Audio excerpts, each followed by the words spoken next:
YouTube, how's everybody doing today? Welcome back to Gekko Gaming. Today we have another round of Osiris League coming up in a moment. We have an awesome matchup coming up from division 11. We're gonna go take a look at that matchup right now, even though it should be going live any moment. We should be able to already go spectate it. Let's go take a look at it really quickly. We're talking about none other than Poor Nerds against Spartans. It's a 12 versus 11 as of right now. Plenty of time for people to still join into this match, but we're going straight in with 2 minutes and 30 seconds remaining. Let's go take a look at both these alliances very quickly. On SPZ's side, we're looking at an alliance that is about 2.5 million power, and let's take a look if we have any tier 5s involved in this battle today. A lot of 30 million power players, which I like. It's an evened up division right here.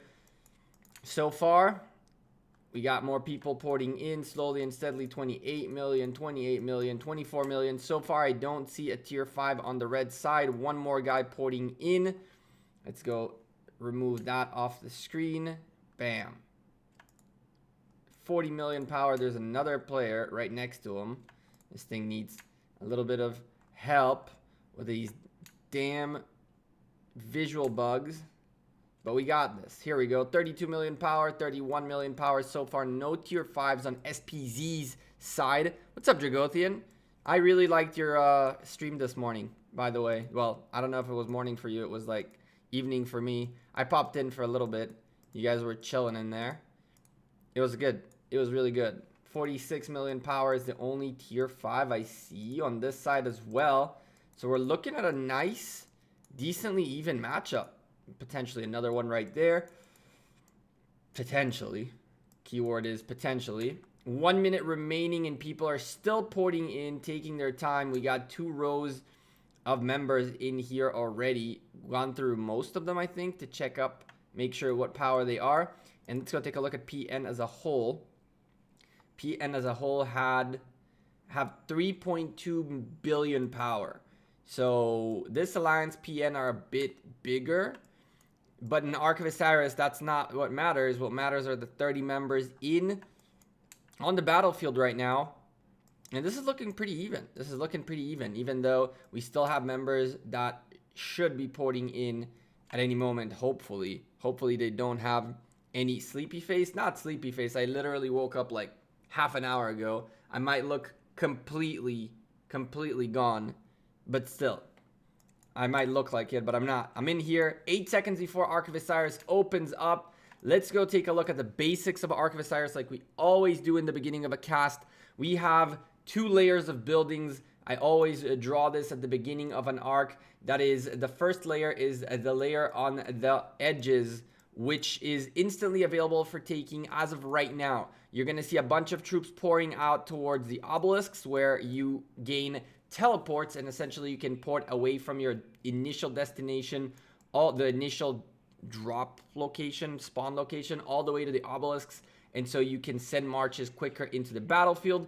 And the second stage is right in the middle. It's the shrines and altars section where most of the points on the map reside and where most of the fighting should be happening through the Ark of Osiris itself. Well, technically through Osiris League, but whatever. You can see the troops pouring out, and the way these troops are going is straight into obelisks and outposts as of right now. We have 2 rallies set by the blue team. Let's go take a look at which obelisks they're looking to rally. They're looking to rally both their opposition's obelisks. 2 rallies already set up, and I think one of them even marching already. Am I correct? No, right? They're still, both of them are waiting for a little bit of extra troops, and then they'll both march out. And so a very early aggressive start by the blue team, who are pouring out here on their way to their obelisks, on their way to their outposts, and even a couple of marches seem to be already on the way to the Shrine of War and to the Sky Altar. So far, first blood, we'll call it, goes to the red team, who pick up their first building first, and the blue team instantly catch up and don't leave that big of a gap for the red team to start a small lead early on, just a few seconds. Gekko has Osiris League thing on lock. Trust me, waking up at 5 a.m. for this, for 5:30 a.m. for this is, it's one of those things that I never thought I'd do. But hey, I like it. I like it a lot. It's a lot of fun. And so you have 2 outposts on the blue team already, a second one caught up by the red team right now, and slowly and steadily marches, making their way. Blue team about to lock in their obelisk. It looks like the rally is still marching, and red team picking up their obelisk. They're pretty much trading buildings quite easily as of right now, but the blue team with a little more aggression towards obelisks as of right now. Red team starting a rally on their own, on their enemy's obelisk as well. And their enemy's obelisk as well. What's up, Faye? You're going to crowd surf? Awesome. You're going to do your channel surf, see if you can find something better for us. That'd be dope. Actually, last time you saved my butt a couple of times. You found us some very good matches as we were looking at just complete annihilation. So blue team keeps pouring out marches. At this point, both teams have their first layer of buildings evened up and ready to go. And that's good because the second layer is about to open up in roughly 2 minutes. At the 52nd minute is when we'll see the second layer open up. But while all this is happening, we have marches marching across the map. We have Mac Pow's rally on its way, a minute and some away, full cavalry crossing the map into the enemy obelisk. Hopefully the red team has some marches nearby. The red team are focusing on sending marches forward, which is the play to do right now. Position themselves and get ready for the buildings to unlock. We're looking right now at the sky altar being decently secured early on. We're looking at a desert altar that's still in the open right here. Another desert altar with the red team nearing by, and a sky altar completely empty. What about our shrines? Shrines, both of life and of war, seem to still not have that big of a presence. That's the second rally right there, making its way to the enemy obelisk once more. And red team making it closer and closer to their shrine of war means that it looks like the red team is better positioned early on to catch these buildings very, very quickly. But these rallies can be a real problem. With 45 seconds left on this march, and infantry marches making their way into this obelisk, or at least around this obelisk, it gives the red team a good hope to be able to hold on to the obelisk. If an obelisk is lost right now, this is going to be huge for the blue team, as it'll offset pretty much the rest of the gameplay by the red team. And in about 14 seconds, we're about to see how impactful this is going to be. Buildings are locking in, and when that happens, the points per minute game begins, and this is when Osiris League matches actually start, with the points ticking for the blue team with a little bit of an early lead. All these buildings are locking in and opening up for occupation. Red team instantly picking up both their altar and the shrine of war. They have plenty of marches nearby, and so it looks like even though this obelisk is taking massive damage, as long as these guys focus up on sending their marches into the obelisk, it should be fine. But if they don't pay attention to the obelisk count, this could be trouble. As they barely lock into this obelisk, where are the teleports to come in and protect this? Again, we're seeing another one of these instances where individuals are fighting the rally on the battlefield rather than getting into the obelisk. This is going to be very bad if the red team loses their obelisk with 2 marches on the battlefield right next to it. Hopefully they'll make their way into the obelisk and hold on to it. If the blue team pick up this obelisk, this is going to be very bad news for the red team. And it looks like they're going to focus on hitting the rally and losing the obelisk very early on. With the obelisk lost very early on, Goldie barely made it in here. But now there is half a rally inside this obelisk. 3 minutes in for the blue team to potentially steal these teleports away. And boy, oh boy, what a mistake early on. Blue team going for the second obelisk too. Oh boy, red team is in trouble right now. Red team is in huge trouble. They did start the match correctly. They went straight for the desert altar and the sky altar that's on their side. But on the other hand, they lost both their obelisks. Blue team seems to potentially be on this as well. They are ready to hold on to their obelisk. 2 people already reported in here. The obelisk itself seems to be losing a lot of health quickly. Hopefully the blue team will not make the same mistake the red team just made. Blue team sending more marches into the obelisk, keeping it alive a little bit longer, giving hope for their defenders right here. A march made it straight through and through and going into the rally, which is kind of crazy. Kind of crazy. Instead of going in the rally, this thing is now hitting the solo march that is hitting the rally. But still, rally taking down quite a bit. Obelisk very much full of HP still. Marches making their way in here consistently. That's the way you defend an obelisk early on. And for the red team, this is now big trouble, because they started their matchup pushing forward and doing everything they need to do. Picking up 2 altars, picking up a Shrine of War. They dropped a Shrine of Life, which is a little bit of a problem for them. But now they're going to have to focus on their backline to try to check and figure out what the hell we're doing now with these obelisks before they lock in for the blue team. Remind you, buildings that lock in for any team early on have a first occupation bonus, which the red team is about to hit on this desert altar and gain some points. But by losing their altar, their obelisks, they might lose first 5 ports. They did get them in here.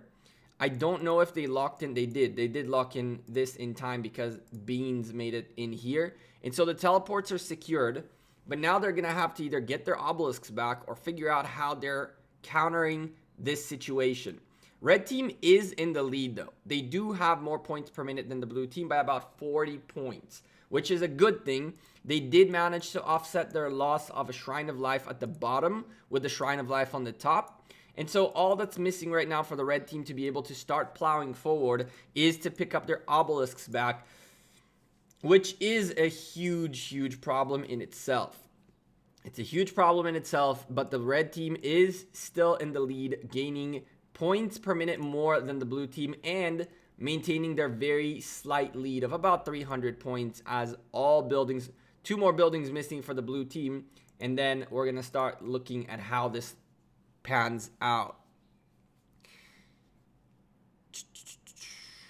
And so 200-ish points ahead for the red team for now, but the blue team now starting to pick up their own lead, 80 points per minute more towards the blue team, and they're still missing the Shrine of War, and looks like the red team are very much posturing forward towards potentially not letting this blue team have an easy time. They're gonna lock in this Shrine of War in their favor with a first occupation bonus as well, but it looks like the red team are really keen on getting this Shrine of War away from the blue team. While that happens, they're also with a solo march about to take a desert altar away from the blue team. This is going to be huge for the blue team to lose down to 10 points per minute lead. This is fantastic. This is actually a really good reaction by the red team, who are almost taking this Shrine of War away. They're losing potentially their Shrine of War with a full rally trying to take it back from them.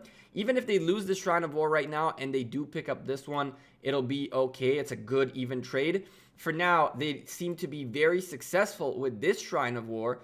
Defending it is going to be much tougher, but the fact that they're in here and slowing down the points per minute again,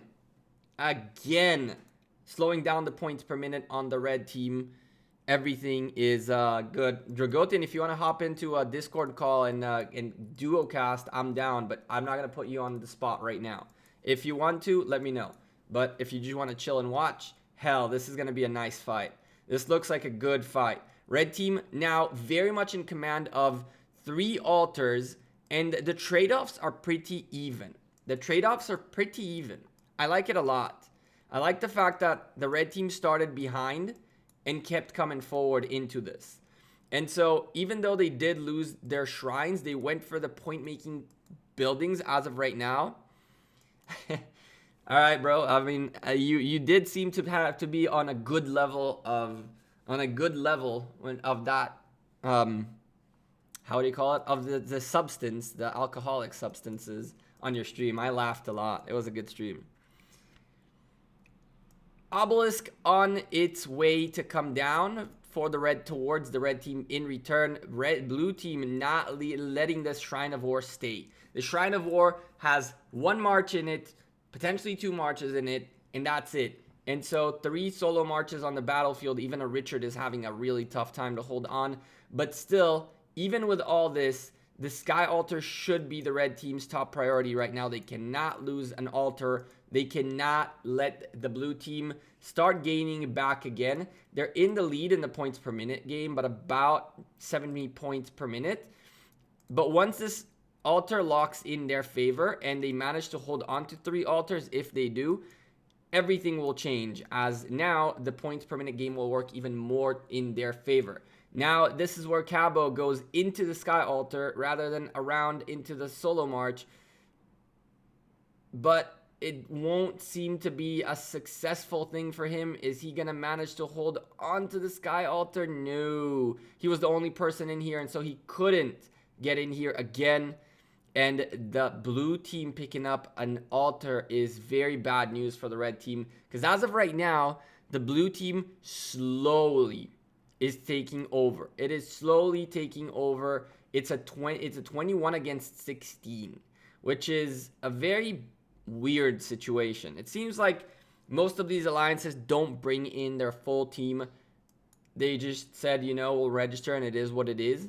And so the 5 people difference between the blue team and the red team is really starting to show. Red team started very well early on, but now are slowly getting constrained by the fact that the blue team has that many more members. Red team, 0 FG, standing in the center and not paying attention. The fact that the Ark of Osiris has already spawned. No comment. Finally, 0 FG showing up and noticing this, which is a good thing. He was fighting up here, trying to slow down the blue team from coming in here. Now picking up the Ark of Osiris and starting his march back. Unfortunately, it seems like this matchup it was even in power, but it's not even in the dedication and commitment of the players. With a 16 versus 21, I'm starting to think this is potentially a situation where, I don't know, people are not able to come in because of a certain bug or something. It feels very weird to me that out of 60 people that should be on the battlefield, we're only seeing we have 23 missing. 23 missing.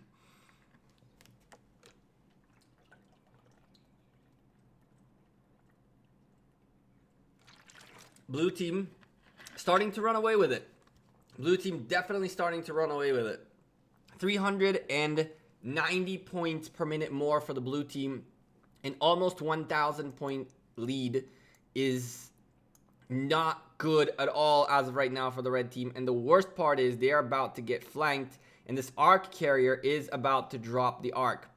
Once this happens, blue team has plenty of time to move in their marches forward. It looks like the red team still has presence in here, but not enough presence compared to these guys. On the other hand, they're marching backwards as they were aiming at the Ark carrier, and now that he's not there anymore, the marches will fall back, which is a very interesting situation.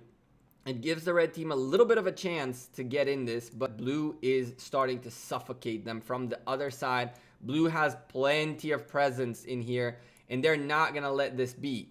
They're aiming at the outpost as well to not let the red team at all to get into this Ark of Osiris. Red team holding on to the Shrine of Life for now is not a bad thing. They'll have plenty of buffs to be able to heal. But at 41 minutes remaining in this match, taking over more than half of the map is working really well for the blue team. And all these buildings are about to lock in their favor. A couple of them already did. And so their points per minute are growing very, very quickly. Once they pick up this final 2 altars in their favor, that's going to be 1,010 points on the blue side against the 90 on the red side. And this matchup is straight up lost to the red team, not because of anything but the lack of participation on their members' behalf. 16 members showing up for an Osiris League match is unfortunate because there are the people here who are trying indeed. but they cannot go up against 5 members more, 25 more marches on the battlefield. 25 more marches on the battlefield in the favor of the blue team, and that means everything. That is enough to be able to take over a couple of buildings and more. Red team finally going for their own obelisk back. It looks like this rally is a bit more successful, and it is doing massive damage to the obelisk.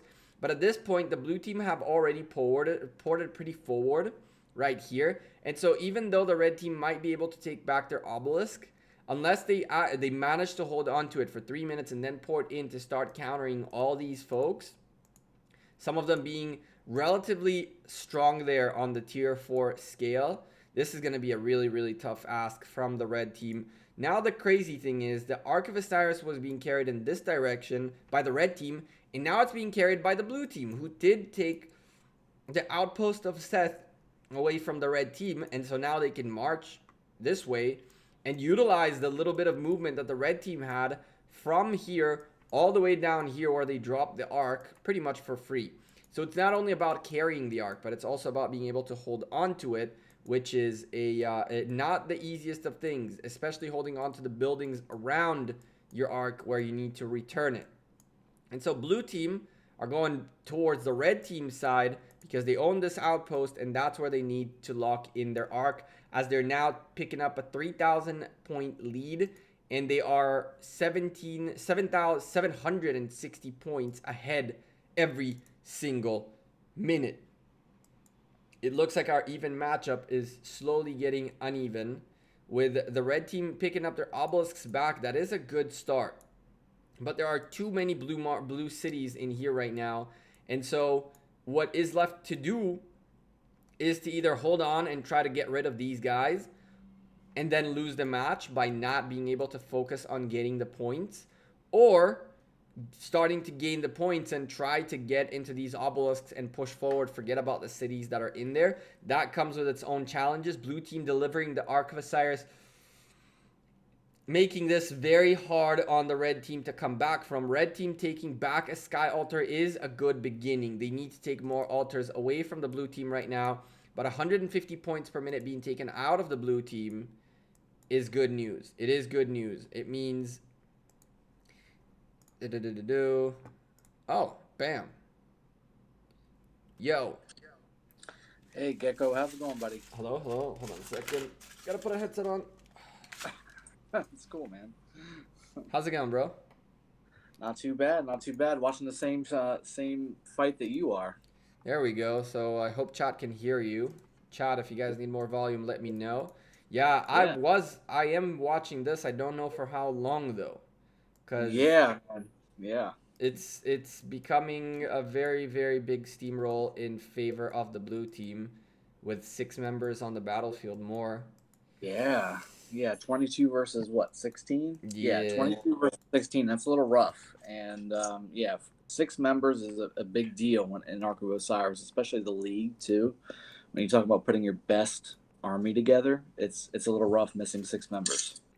Yeah, I wonder if this is people who said we will just sign up for the heck of it and we'll show up, we won't show up, doesn't really matter. Or maybe it's a bug. I don't know. I feel like it must be a bug. I mean, shoot, you got 30 members active, and then you got 30 members as backups. I mean, you got 60 people possibly joining this Ark. And I know it's early, right? So in the U.S., it's a little after 11 here my time. And I'm not sure what it is your time, Gekko, but I mean, I know there's players all over the world playing this game. And, you know, it could be anything, but they just lost the obelisk again at the bottom there, going back to the blue team. I mean, it's really hard to hold an obelisk like that whenever you've got 6 members short. Yeah, for me, it's 6:24 a.m. right now. And even I woke up to cast, so I would think that I'm not even participating and I'm up. I would think that anyone whose alliance is participating in these times and actually, like, I kind of don't want to say cares, because a lot of people care but have a life outside the game, right? But still, I don't know. It seems like getting another 14 out of 44 members still remaining out there shouldn't be a problem per se. So I don't know. I mean, so if you look at the top obelisk on the red side, so they're trying to hold their own. And again, I mean, you see the map, right? It's all blue, Yep. and red's 6 down. So I think really what they're trying to do right now is just trying to hold the obelisk that they have right now, because they lost that bottom obelisk right off the bat. If they can just hold this obelisk, maybe push some of these blue cities out. And I'm just looking at some of these cities here. They're in the mid 30 million city here. There's a 40 million city here. And comparably, yeah, I mean, the red team has got some pretty solid cities right there with a 30 million, high 30 millions, and 20 millions. Here's another 32 million coming in to aid the efforts. I really think that if they push this side and really just focus all their efforts, having 16 players versus what is it now? 22 still. So 16 versus 22. They really need to focus on one side and start just wiping the map on one side of the map, and then really start focusing on the arc. They had the arc pretty much nailed down right up until the blue team decided, hey, this is something we should decide to to capture, and then they just took it alongside of their outpost. What I've really noticed happening quite a bit lately, and I don't know how to emphasize this point enough, is what do you think about solo marches hitting a rally Oh. versus these solo marches potentially going into a building? So I jumped in this late, so I don't know which kingdoms these two, poor nerds and Spartans are from, right? But um, I'm assuming they're later kingdoms. So later kingdoms, it may make a lot of sense because of a troop count issue, because of a difference between the commanders being able to field some really strong commanders versus the opposition. It may make sense to do solo, but as you get a little bit later into the game, some of the earlier kingdoms, or more importantly, just like right, some of the higher end, really high end alliances that have really solid players, solo marches are a no no. So in this case, I think it worked out really well because I think there is a little bit of a late game or a late kingdom thing going on here. But early kingdom and really powerful alliance wise, that's just not the way to go. So PN, the blue team, are Kingdom 80, and SPZ are Kingdom 213. So blue team is a later kingdom, while blue team is an early kingdom, while the red one is later, which makes sense based on what you're saying. And Yeah. the one thing that I've been emphasizing on streams a lot is that it is very tempting to, unless you are the only guy inside a building, it's very tempting to sit out there and try to chunk down the rally a bit, but you'll do much better by having an extra march outside the building, just waiting for you to replace it with the one that's inside as the one that's inside slowly goes down. This is crucial not because necessarily you're trying to beat the rally, but what you're trying to do is you're trying to delay the takeover of the building. So by just having an extra march, a secondary march in there ready to get in, you essentially are saying, I am gonna drag on the amount of time we're holding on to this building until more people show up, rather than trying to do the damage. I think that even if you hit the rally quite hard but lose the building, even if you retake the building, that's 3 minutes taken away from you of points per minute. So I don't know. All these solo marches hitting rallies, very tough Mm. one. It again, it really depends. Like if you're the power player, right? In the whole arc here. So if you're like, so you see a lot of these governors here, right? They're 28, 30, 40. If you got a 90 million player, you hit whatever you want, right? Yep. But when it comes to if you're on par with your competition, absolutely, you want to make sure that you're not hitting a rally that's 2 million plus, or if you're rallying an obelisk, that's 1.5 million. If you're rallying a shrine of war or an altar, that's 1 million. You don't want to hit it with a 200,000 or a 300,000 size army. That's just not going to be a good advantage for you. Um, Unless you're again really high power, you're a 70, 80 million T5 player versus a 20 million size alliance. It's interesting. So like right now, if you look at the far right obelisk, there's tons of open field fights going on, and some of these cities are burning, and it's kind of curious as to why they're attacking a 30 million red city whenever they've still got an obelisk to capture and they've still got some open field fights to make happen. So now the question is whether we stick around and watch this thing go down, even though we're looking at such a solid lead by the blue team that even if the red team take over the whole map right now, it's going to take quite a long stretch for them to win this. So the question is whether we stick around with this match, or Faye tells us that Division 21 has a Okay. closer matchup. Okay. FRM versus KMHP. What do you think? We leave this matchup and go check out the next one?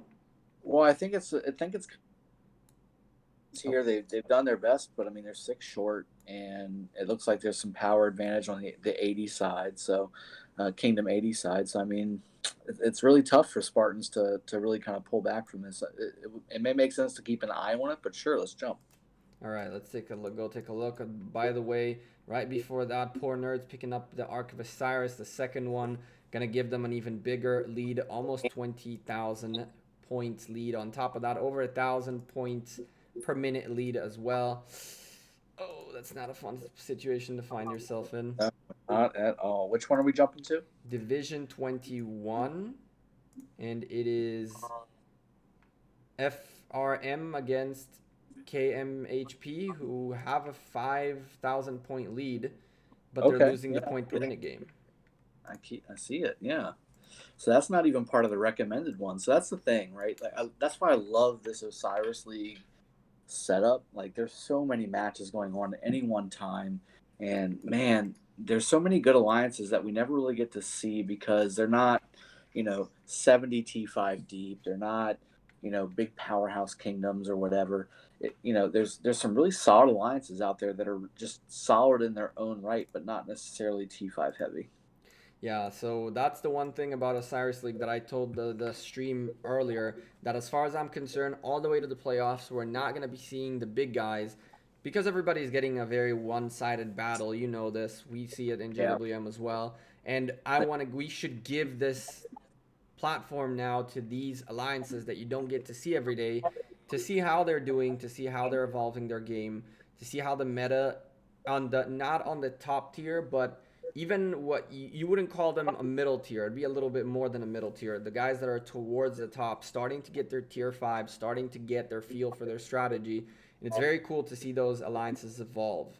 Even though I'm looking at a desert altar at the bottom and there are so many solo marches around it instead of a rally. But these are things that you drill down with time. So let me conversely say, so at the top, very top, at the very top where the Shrine of Life is, right? There's an 81 million power player from the blue team. Looks like name is let's see. Let me make sure I got the right guy. Valhalla. Valhalla, right? Valhalla. So Yeah. FRM. I actually think I know this guy. So I think he's from Kingdom 15, if I'm not mistaken. We actually played with him in the Lost Kingdom. Let me double check and make sure that I'm not making things up. Let me see if it even shows us. It doesn't show us. Do you see? Were you able to see which kingdoms these guys were from? We can take a look in a second. Let me just exit this thing and go back in. It should say it on the watch page. They are kingdoms 15 against kingdom 244. So Kingdom 15, that's the blue team. Mm-hmm. They were kill in K15 during the Lost Kingdom of Season 1 in our continent. So that's one kingdom shy of ours in K16. So I'm very familiar with these guys. These are very solid. We partnered with these guys to take over the entire Lost Kingdom in Season 1. So they're solid. And yet now they seem to be falling They're short. short.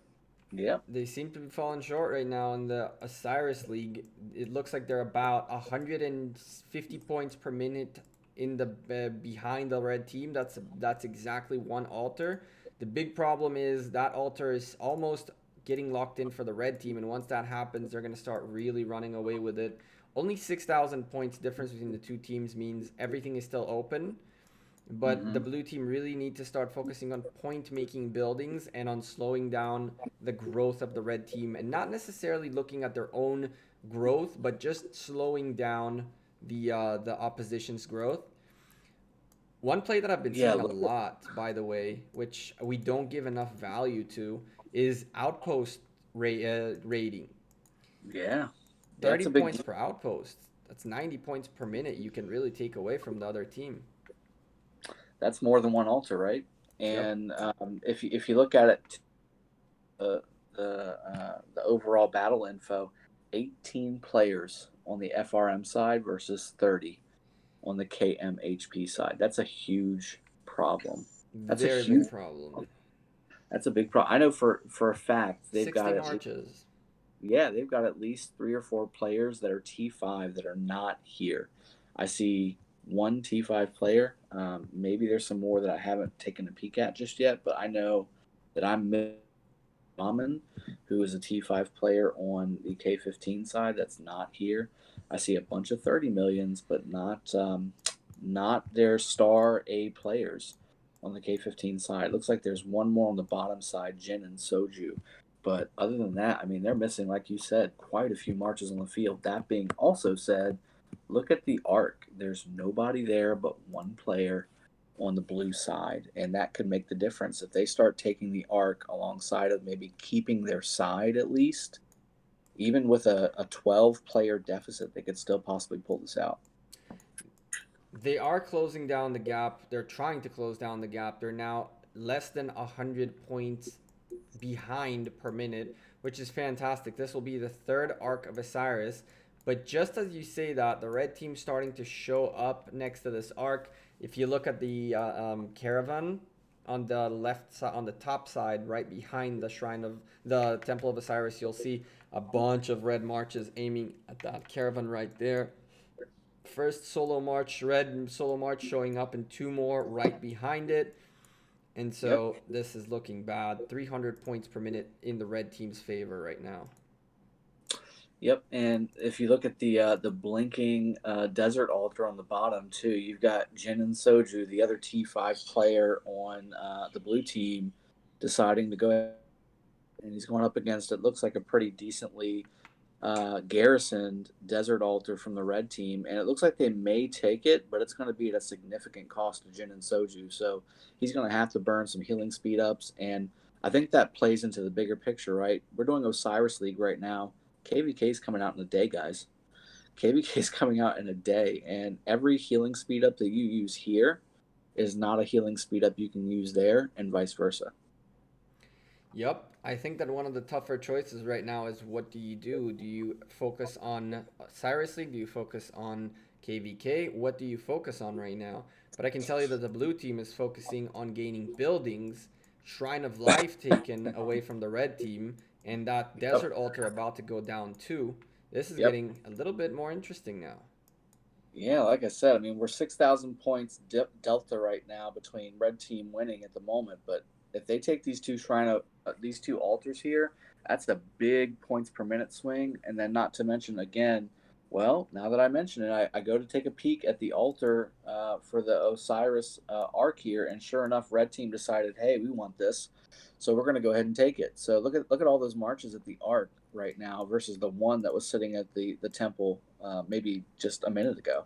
It takes just a second for things to swing back in the favor of the red team here on the Osiris, Ark of Osiris itself as it appears, but it comes at a cost. It comes at a cost. Two desert altars going Yep. down in favor of the blue team, who now are commanding the points per minute back in their favor. They're 120 points per minute, 80 points per minute, sorry, ahead with 300 extra waiting on that cooldown, 380 waiting on that cooldown.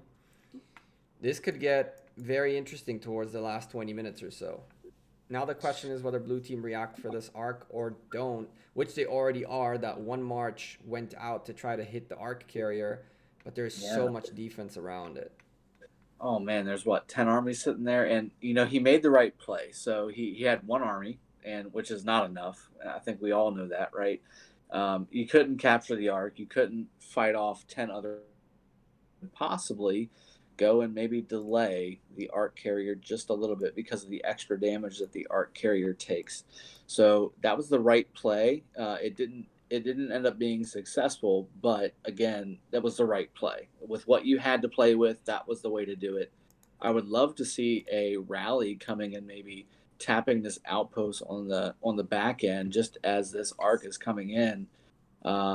that would be a play that I would see to make very, very early in the game to make sure that this didn't happen.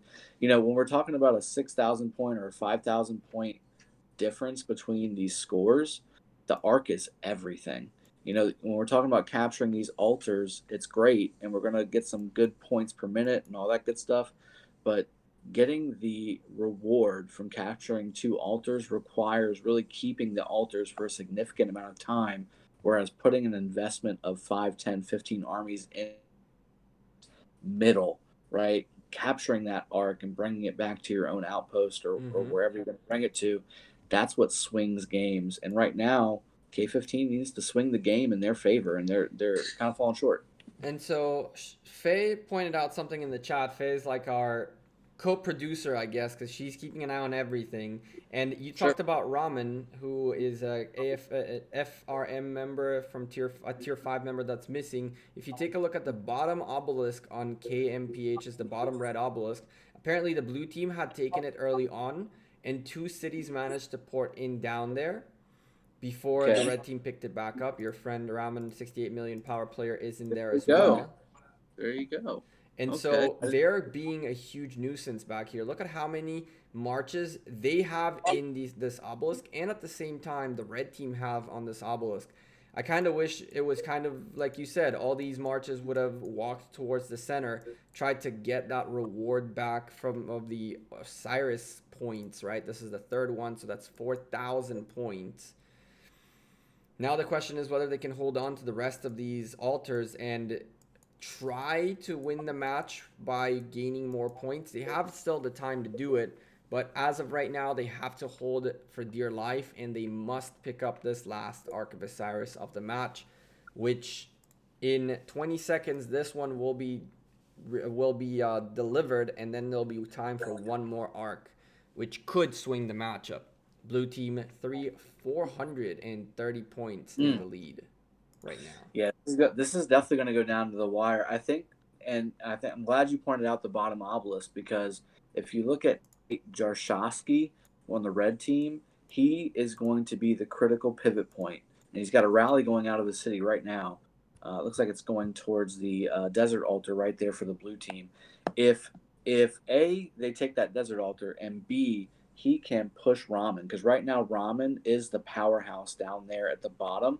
If he can maybe counter Ramen and help the rest of the 30 million, 20 million players that are around that obelisk kind of hold it, that's going to be the key. If they can't hold that, and if he can't push Ramen, it's going to be down to the wire. It's going to be a nail biter. Right now it's a 10,000 point game, but one arc is going to swing that in a heartbeat. We're looking at a lot of blue marches committed towards this obelisk away from the red team. And I'm looking at the desert altar on the top, which is not blinking anymore. It seems like they managed to hold. But it looks like when you're talking about winning an Ark of Osiris, as you mentioned, it's very important to have not only the arcs, like you said, that are crucial to swing the game, but also to keep thinking about how much are you gaining out of losing a certain set of troops, a certain march. And so all of these marches on this bottom obelisk are really going after 20 points per minute. You're not going to stop the red team from porting forward because they already have. You're not going to stop the red team from doing anything beyond potentially like trying to chunk away some troops of theirs, but it's a full building against solo marches. So really, the end game is that you're not really gaining, and you're losing a desert altar right next to that obelisk. Man, it's really, so one of the worst things you can do, and you've got 2 cities down there, so it's really hard to do anything else. But one of the worst things you can do is swarm an obelisk that has 5, 6, 7 cities around it. And that's kind of what they're doing right now, because that's really their only option. I mean, they can certainly do a rally. Don't get me wrong. Ramen probably should not have ported forward. I would personally, if I was in their situation, have solidified their objectives on the bottom side and really started pushing forward from there. Not ported forward because we captured the obelisk and just because right now, again, he can't really do much but swarm. And like you just said, You're going up against a full 1.5 million plus reinforcements versus solo marches. It's just not a good strategy. So Faye is also pointing out that They're our laughing. friend, what? They're laughing. Yeah, The red team is laughing in the obelisk. so it's funny because our friend Jar Shasky is already holding the middle as well. He has a march sitting there, a full, what looks like a range march, sitting in here at the front. And even though the blue team look 1, 2, 3, 4, 5, 6 marches are just around this obelisk, 3 of them are tier 5 marches, which the blue team probably can use. It could have used in the desert altar to protect it rather than doing this. I think that to a certain extent it's very complicated, and again, ha ha ha from the obelisk, but it's very Yeah. hard to unfocus, right? It seems like the blue team is really, really focused on this, and they're really intent on taking this, and they're willing to lose the match to get this obelisk. They're focused too much, and they're too deep down the rabbit hole to stop now, which is a shame. Well, I mean, when you look at the player count, right? The fact that there's still 580 to 210 on per minute points is pretty impressive. I mean, 18 to Very. 30. That's kind of crazy. I mean, I think that if they just had at least half of the players that are not showing up, which is insane, by the way, when you've got 30 primary and 30 backups in Osiris League, and you can't bring 30 full governors to bear on an Osiris League where it's a big deal, right? Like, this is the league. This is not just a Osiris match or a Ark match. This is the league. So you need to make sure you bring your best and brightest. You need to make sure that you've got everybody lined up the way you wanted to. Best in the king thing. And right now, even this, the prior match that we were looking at, not full 30 city kingdoms. I mean, that's kind of that's a big deal. Like, why would you not have at least 30, considering you've got 30 backups? It's planning. It's a planning problem. I completely agree. And now the blue team sending a rally towards this obelisk Finally. to add more salt to the injuries right here. Now a rally in here. And again, one thing very important to point out, and Dragotian, I've heard you say this before. I've said it a couple of times as well. Never pay attention to the health bars. The health bar of the obelisk might be red and very small, but it could be completely full. The reason for that is that the health bar is relative to the whole number of troops that were inside the obelisk. And I'm sure that obelisk is full as heck, even though it's not red. Because remember, there were 3 to even 4 solo tier 5 marches hitting it. And even though solo versus a full building is no bueno, when you have 3 to 4 tier 5s hitting it, you will still do massive damage. And the fact that the obelisk held through all that means that there were crazy amounts of troops in here. And while we were talking, Saint Y Lin managed to pull it forward, another tier 5 player, to really solidify this obelisk hold. Yeah, if I was red team, so again, if I was red team, we're 9,000 points ahead. We've got the Ark pretty much ironed out. We've got the Ark. I would throw a YSG Sun Tzu in that bottom obelisk and call it a day. I would go ahead and I would sign off and say, hey, there's my victory. I mean, that's really because, again, I mean, the blue team wants that obelisk, but at the same time, they just don't have enough cities. They don't have enough governors. I completely agree. They are rallying the top obelisk, being a little bit of a nuisance there as well. But they're getting rallied in return on their desert altar. No support. It looks like that desert altar is doing the damage it needs to be doing, though. It's taking half the damage it's inflicting on the rally, which is a fantastic thing. What? It's a size issue. So you see that size, and also you see you got a YSG led rally. So YSG, from a talent perspective, has garrison, archer, and skill, and it's got a mixed troop rally. That means that it's not going to do the damage that it solid archer only rally. That's going to be a problem. One thing I haven't seen in this matchup, and I'm very thankful for it, is sieges in a rally. I cannot emphasize enough how much sieges in a rally it's worse than having space open in a rally. It honestly is. Filling a rally just to fill it with sieges is worse than having an unfull rally making its way. Yeah, I mean, this rally does have literally every troop in it, but it's gonna actually win the Desert Altar. It looks like, just because the blue team, and Valhalla's coming down, Scythe is coming down. I don't know if they're already in that altar, but if they're not, they There's should be. Scythe pulling out Yeah, and putting his troop hopefully back in. yeah, he should be filling that up. That's exactly what he did. That's a good job. So Valhalla's doing what he can to trim that rally down, but it looks like there's also Hughes and some Chinese characters coming behind it that I can't read, but they're going to come and reinforce it as well. And since it's a mixed rally, I mean, who cares? Throw whatever in there at this point. What's going to happen. But like I said, the red team is so far ahead, and they've got such a high delta of governors on their side versus the blue team. Man, it's unfortunate. I think the blue team would have done a lot better had they had that 30 city limit, like the red team is taking advantage of. I think they would have even put a bigger fight up than they already are. Blue team managed to stick in that one extra march into the Desert Altar just in time to hold on to it. And the sieges in the rally. All right, let me rephrase that thing and say, if you start a rally with sieges, it's terrible. If you add these sieges joined along the way, when we started looking at this, there weren't sieges on this rally, and they joined later on. That's okay. But in a game that is about points per minute and taking advantage of every possible minute on the match, having one siege dragging your rally from a 3-minute march to a 5-minute march is just a killer. Yeah, I agree. And as intense as this battle is, right, and it's starting to become a little more even now that the Desert Altar is fresh just a bit. I still think, just looking at what we've got here, it's going to be very close.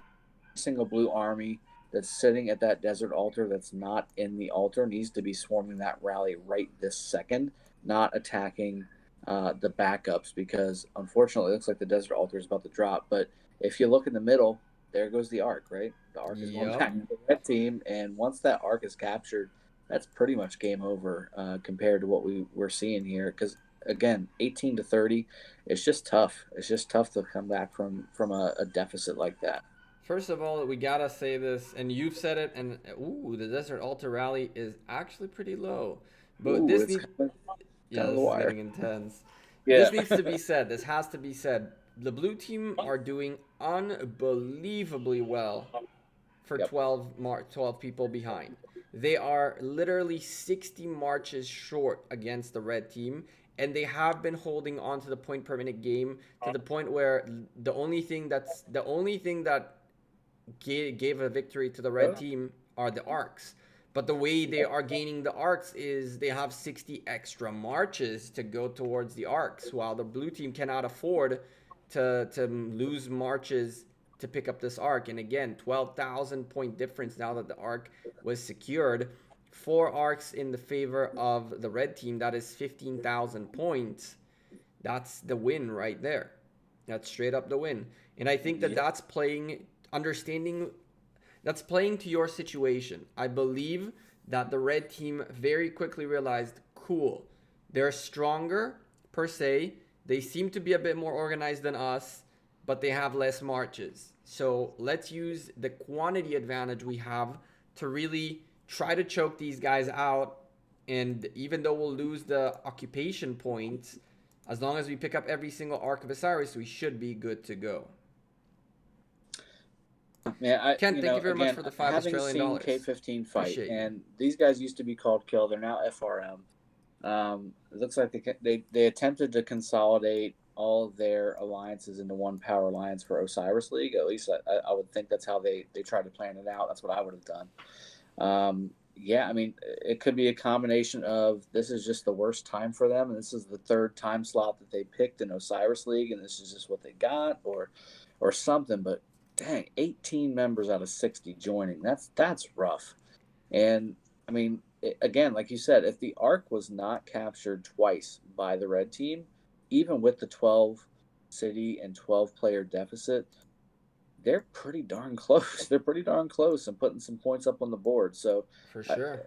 like you said, I think that if they didn't have that problem, which is a big problem and a problem that's not red team's fault, right? Red team's doing what they can and playing with what they've got. Um, they may be putting up a bigger fight, and it may be even closer, or even swapped, and it would be 41,000 for the blue team and 28,000 for the red team. So at this point, technically, the map is pretty even out. Blue team has 590 points per minute, which is the exact middle point in the points per minute on the Mm-hmm. map, and the red team is about to take an outpost back, which is the outpost of Seth that the blue team managed to yoink out. And so they should be even out in the points per minute game and keeping their 11,000 point lead. 4 minutes remaining. There's very little that can be done. But you mentioned something very cool about time slots. Dragothian, you know how many matches are going on, right? We have 32 districts, 512 alliances. That's Yeah. 256 matchups happening today. Can you guess how many are happening on this time slot? Don't make me do math right now. It's too late. Throw a number between uh, 1 and I guess 256. I'm just something along the lines of 80. 80 on this time slot? Yeah, sure. This time slot has 6 matchups. What? What? How many matchups are in the next time slot? You're gonna make me look bad now. It's not you. It's actually kind of crazy that this happened because the next time slot has only 4 matchups in it that are What? that are close, that are worth a while. There are a few other matchups happening right now, okay? What I did is I broke down onto a piece of paper the matches that are close enough that are worth taking a look at. And even then I took majority of the things happening right now, and the third and fourth slot, which is 1 and 2 p.m. UTC, are so so stacked with matches, it's absurd.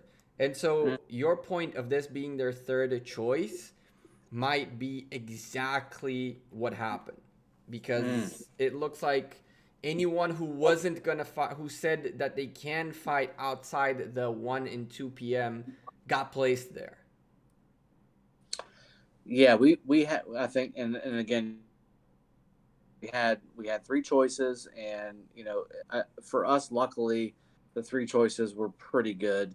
But the earlier matches like this one here, and the ones that are really really early in the UTC time frame, man, a lot of these kingdoms that are based in the U.S. time zones, and even in your time zone being very early too. I mean, I know that you tend to wake up a little bit early just to take care of the community and make sure that you are putting out content for everybody. But dang, if there's one player that just is one person in a cog of a machine that is in the Ark of Osiris and the Osiris League, I mean, Mm-hmm. they might not feel like they need to wake up that early, and somebody else will kind of handle it. And unfortunately, I think that's kind of what's happening with K15 here. I mean, yeah, on the left side here, there's a desert altar or a sky altar getting rallied with some pretty good infantry commanders here. Top side, same thing. Looks like there's lots of infantry rallies going on left, right, and center. It's going to be interesting how this all plays out. I think once we get through the qualifiers, then we're going to start to see the really, really, and even right before the qualifiers end, right, that last round in the qualifiers is going to be really solid. And then as we go into the playoffs, that's going to be really, really solid. It's going to be a fun match to watch between every single matchup. It's going to be hard to commentate all that stuff. For sure. We're going to have 32 teams advancing and having a 32 team group stage, which are going to be the top guys that make it out of the qualifier stage. And so we're going to have 3 matches on top of that, only top 16 making their way out into the final playoffs. It's going to be nuts. It's going to be really crazy. We're going to see the top tier of this game really stepping it up. And the reason I brought up this point about the time slots is because I've noticed as a caster, not even as a player, the lag of the slots at 1 and 2 p.m. UTC. Oh yes.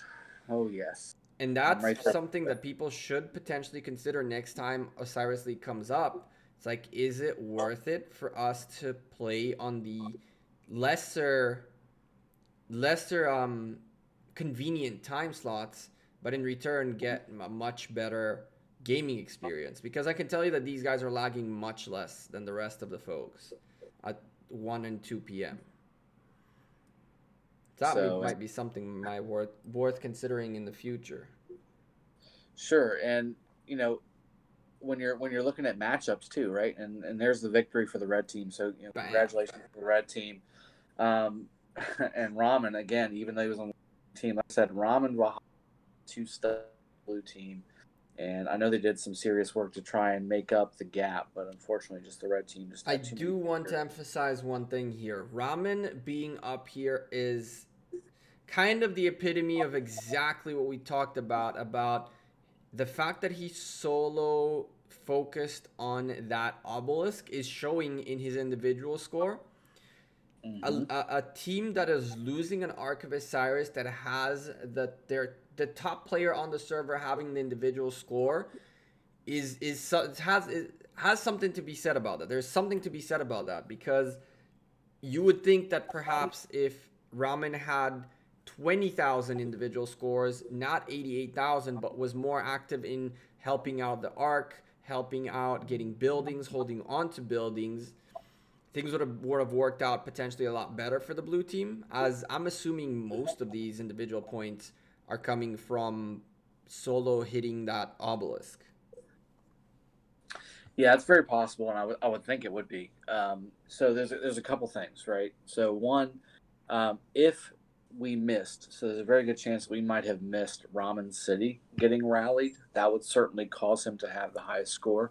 I know that in arcs that I've been in the past, we've rallied the opponent's city that had the highest player towards the end whenever we were taking their last obelisk or whatever, and gave them the champion of Egypt because we rallied their city and they were a T5 high end player, and they had tons of troops to take those rallies multiple times, and they just ended up racking up a ton of kills. Mm-hmm. The other thing is, yeah, I mean, when you've got again your 12 player deficit, and you're one of only two T5 players on an alliance and a kingdom with a lot of pride. I know me personally, if I was in his situation, I would want to do as much as possible. I would want to throw my weight around a little bit from a power standpoint. So I'd try and do everything I possibly could. Yes, he should have rallied a lot sooner than they maybe did, and he should have led that rally considering he got the highest tech on that bottom side versus any of the other players down there.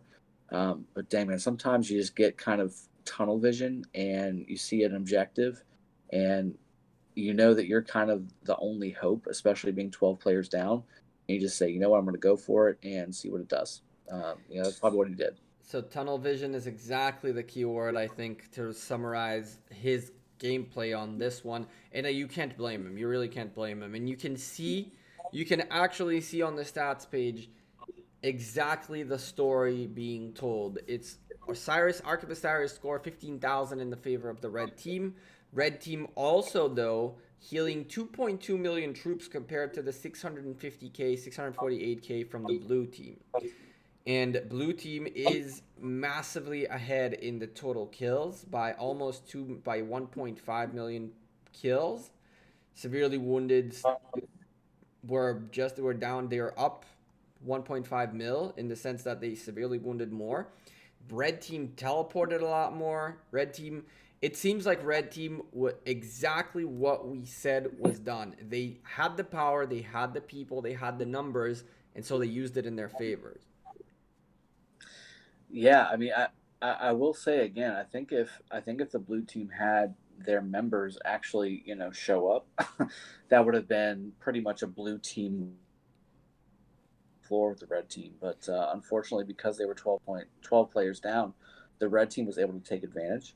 I Mm-hmm. don't know what the delta was from a matchmaking power standpoint, but just knowing that I didn't see too many T5s on the red side, and knowing how many power players that K15 does have when they consolidate their players, And again, seeing the score, right? The only difference was the Ark. If they had their players show up, I think they would have put up a fight for that Ark and ultimately probably taken that victory. But you lose 12 players, you don't win. That's as simple as And that. just like Mike said in the chat right now, exactly what you said. It is all about the people. And as Mike said, there was nobody to join his rally. Just to answer that last thing you said, the difference between the two alliances is about 180 million power in the favor of the blue team who lost this matchup. And Mm-hmm. so this one's a really interesting situation because I did have them on my list, but they were on one of the bottom priorities because of this big difference in power. Uh, I mean, it seemed like a no-brainer to me that an alliance with almost 150 million more power will most likely be more successful. But what's the point of power if nobody shows up? And if we go take a look at the schedule now on Division 21 to see how that ended up causing trouble. FRM have not won one matchup, and their big problem is that they're in a group with War Z from Kingdom Mm. 149. And Yeah, so they lost that's their matchup against Lion. It looks like against Lion and against right? Am I right? Am I right? Am I right?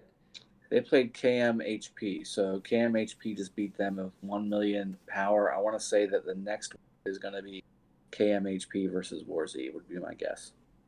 I see If War I Z had against Lion today, and then KMHP against War Z. Yeah, so Definitely. it looks like War Z might, well, probably take this second W, and this will keep FRM out of the playoffs, which kind of Mm-hmm. blows. Kind of blows. Yeah, it's kind of a bummer. It's probably a bad placement for them going up against War Z, but also just again, it sounds like they just didn't have their players together, and it's unfortunate. We played with their kingdom in our last season of Lost Kingdom, and dang man, they were effective, and they were able to bring quite a bit of power to bear where we needed them to. We were able to kind of place them where they were strategically advantageous, and they did a great job in holding flags, holding forts, holding rallies, that kind of thing, and it's kind of sad to see them not be able to field a full 30 player arc. It's unfortunate.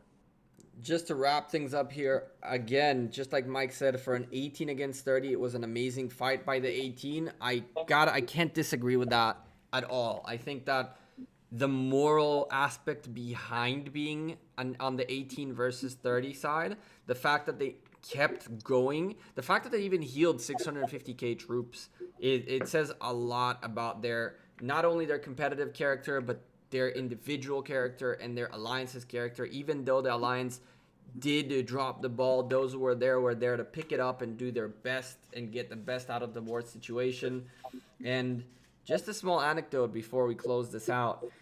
A lot of people seem to very quickly make a decision on, oh, we're 18 versus 30. We don't stand a chance. And so they don't even bother showing up.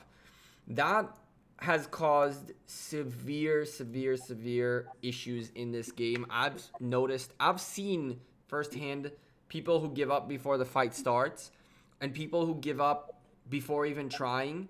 And even if they try, they don't try enough. They try just enough to say I did, but not really to try. And Mm-hmm. so the one last thing I gotta say is congratulations to the 18 that were there all the way to the end and never gave up, because you guys were actually ridiculously close for 60 marches down. You won the occupation game. Mm. Man, that was watch because again, you kind of feel for the blue team knowing that had they had literally almost half their players show up, it would have been a completely different match.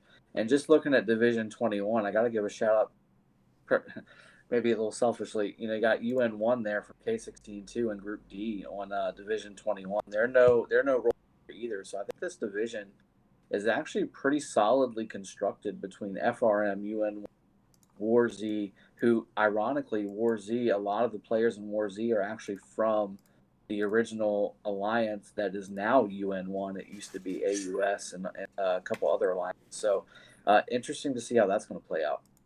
This is going to be a very interesting division. But anyway, Dragothian, it's getting late for you. And I cost all that nice little buzz you had went out the window when I called you out to come cast. I apologize for that one. Next time I see you, the whiskey is on me. Yeah, I appreciate you, man. No, I'm glad to do a co-commentation with you, and it was already starting to wear off, so I was glad to join. And like I said, I always love watching stuff, so that's why I popped on your stream, and glad I was able to do that. I'm not gonna lie to you, I laughed quite a bit on your stream. I didn't post anything in chat, but at some point, Jassy didn't stop. I think was it Jessie that didn't stop laughing at something. Yes. And every time she didn't stop laughing, I laughed, and I was like, "Listen, I need to close this, or else I will not be able to breathe." And it was hilarious. So guys, I don't need to tell you guys this. You guys already know Dragothian, but if you don't. If you live under a rock by any chance whatsoever, let me pop Dragothian's link in the chat to get you guys to go say hello, hit the subscribe, hit the like. He streams too. His last stream was hilarious. Hilarious. So here we go. Bam. It was Saturday. Let's go. Link in the chat. Guys, thank you very much for being here with us today. Dragothian, thank you for popping by. I'll do the outro really quickly. If you want to stick around, we can chill. If not, I'll let you be. I'm just going to mute my mic really quickly. Thank you again, my dude. Yeah, thanks a lot, man. Appreciate you. Cheers. Chat, thank you guys very much for being here. I appreciate every single one of you for watching this early stream. I'm going to go back to bed. We got another stream coming up in 5 hours. And so, yeah, thank you very much again. Take care. Smash a like before you leave on the stream. And I'll see you in the next time slot where we have 4 potential matchups coming up. And one of them, in the one that I actually picked, also has a feature of Kingdom 16. Dragothian's Kingdom. UN2 are going to go up against Red S, I think it is. It's going to be an interesting matchup. There's about 90 million power difference between the two. Hopefully all 30 members show up though. But anyway, chat, see you guys in a few hours. Take care. Peace.